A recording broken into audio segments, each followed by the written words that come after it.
have a feeling you and President Putin are going to work something out.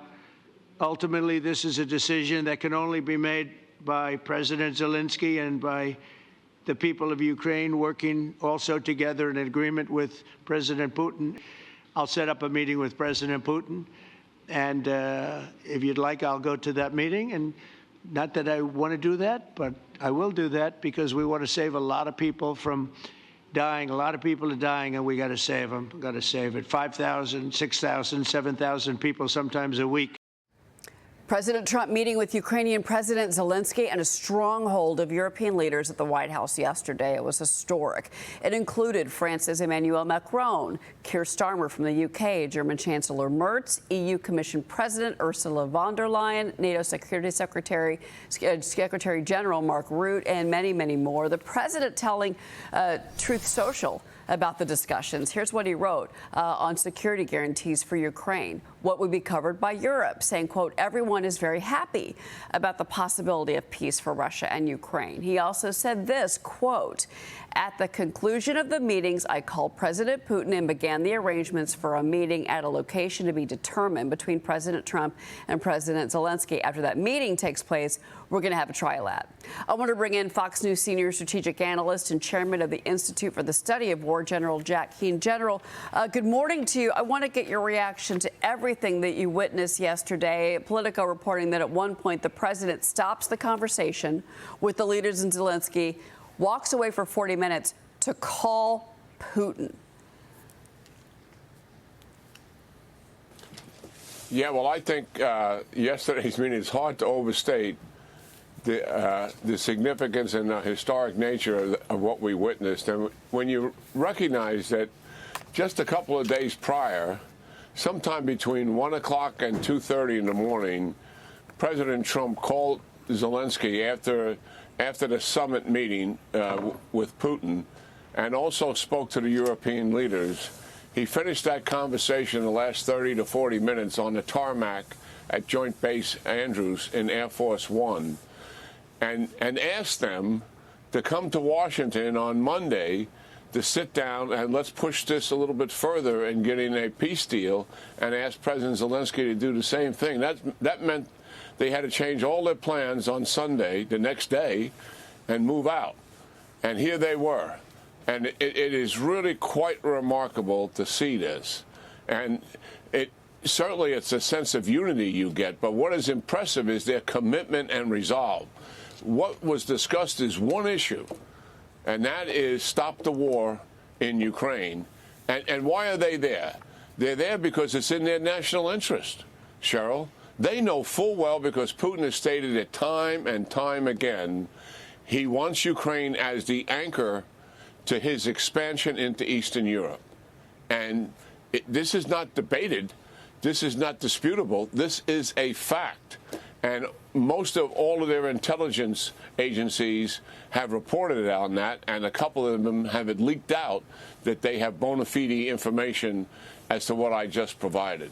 So, yes, this is not just stopping a war in Ukraine, but this is stopping Putin from expanding into a much larger conflict, which is what his intent is. And give the credit where the credit belongs, and it's President Trump. The Friday summit, and now what we saw here. And you just noted it. And quite remarkable, during this, he's keeping Putin informed of what he's doing. And why is that?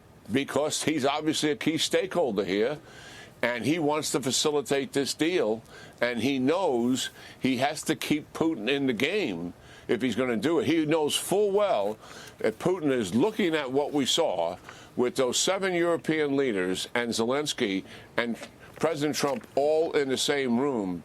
Well, they're all pushing against me, Putin. They're all going to try to squeeze me into something I don't want to do. And so President Trump, cleverly and masterfully, I believe, is keeping him in the game here. Talk to him before and talk to him during, and I think at a respectful time so he'd get some sleep, given the hour it was in Moscow. And what came out of this? It sounds like something positive. Solid security guarantees, Cheryl, going forward for Ukraine.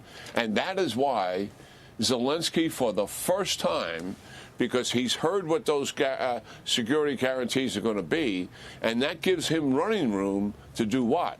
To do what he said. He said, I could do proportionate land deal or land swaps. He's never said that before. He's always thrown the Constitution out there.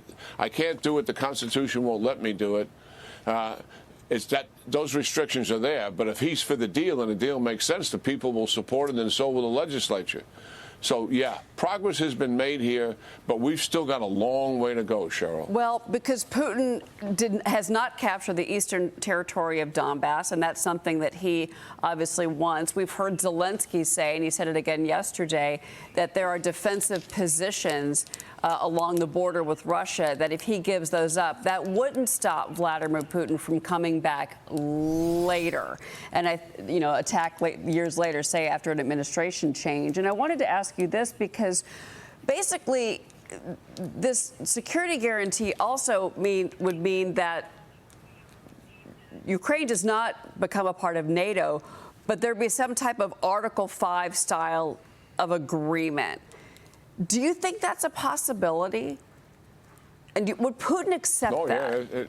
Yeah, there's no doubt about that possibility. That's what that whole discussion in the White House with the 7 leaders was really all about, plus Zelenskyy. Here's the issue. We can get a peace agreement possibly with Russia. It's going to be very, very hard. But if we get that peace agreement, how do we deter them from reattacking? Because that's what they've always done. And all these European leaders know the history of it. We know the history of it. So that's what that meeting was about, is one, Zelenskyy and Russia have got to make a deal. And that's number one. But how do we stop them from reattacking? And that's what that whole meeting was centered on. And when they say Article 5, like guarantees, what they're talking about is European nations coming together with the United States to make certain that if Russia attacks, they will be there to stop that attack and will respond to that attack. In other words, if Russia comes across and tries to take Ukraine, the security guarantees would mean you're at war with us if you do that. You're not at war just with Ukraine. That is the statement that is being made. And that would mean likely one significant armament to Ukraine to build them up. Why is that? Because if we have a peace deal with Russia, China and Iran and North Korea are going to continue to build up Russia for sure.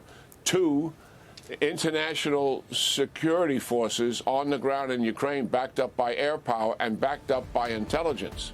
Those are the elements of the deal. General Jack Keane, thank you so much for being here. Such an important voice in all of this as it unfolds. Thank you, sir.